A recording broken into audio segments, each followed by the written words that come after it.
Alors voilà, vous avez résumé tout le paradoxe de ces expressions. On a besoin de gouvernants pour diriger. Alors, il est vrai qu'aujourd'hui, on demande à des gouvernants de décider, donc de diriger. Alors, moi j'ai l'habitude d'illustrer l'idée de Rousseau par quelque chose de très simple. Gouverner, ça veut dire tenir le gouvernail. On est sur un bateau. On a décidé, nous trois, d'aller vers les Baléares. On part de Marseille, on va aller vers les Baléares. On est à deux à vouloir aller aux Baléares, et le troisième voulait, lui, aller en Corse. C'est pas le même cap. Soit on prend du sud-ouest, soit on prend du sud-est. Simplement, on ne va pas tenir le gouvernail 24 heures sur 24. Alors on va se partager la barre 8 heures par jour chacun. Et donc chacun de nous va gouverner pendant 8 heures. Trouverait-on normal sur un bateau que celui qui voulait aller en Corse, quand il est 8 heures au gouvernail, aille vers la Corse? Non. Il y a deux choses différentes. On fixe le cap en bateau, c'est-à-dire la direction. On vote, 2 voix contre 1, on va aux Baléares. Ensuite, on gouverne, c'est-à-dire qu'on a la responsabilité de garder ce cap. Gouverner, chez les Grecs, par exemple, et théoriquement chez tout démocrate, ça devrait être de garder le cap de ce qu'a décidé le peuple dans tel et tel domaine.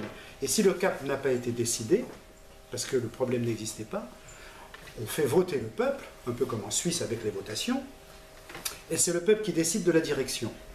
Ensuite, vous êtes élu au suffrage universel, non pas comme représentant, mais comme gouvernant.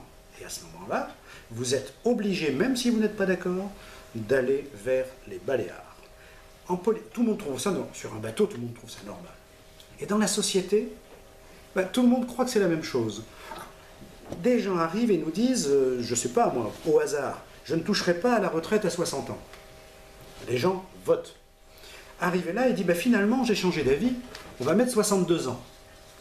Les gens défilent, on appelle ça du populisme, et il dit, le pouvoir n'est pas dans la rue, vous m'avez élu pour décider.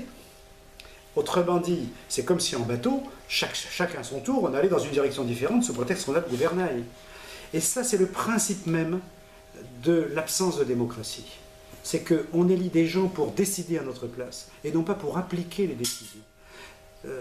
Rousseau disait, si nous avons besoin de chefs, c'est pour nous éviter d'avoir des maîtres. C'est-à-dire que quand on élit quelqu'un, nous dit Rousseau, si on doit l'élire, et non pas le tirer au sort, puisque les deux possibilités étaient possibles chez Rousseau,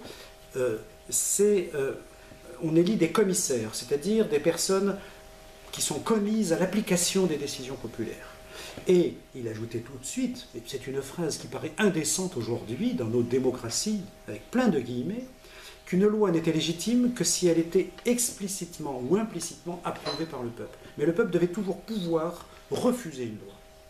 Personne ne peut représenter le peuple. Et il ajoutait d'ailleurs, de même que la monnaie ne représentera jamais la richesse.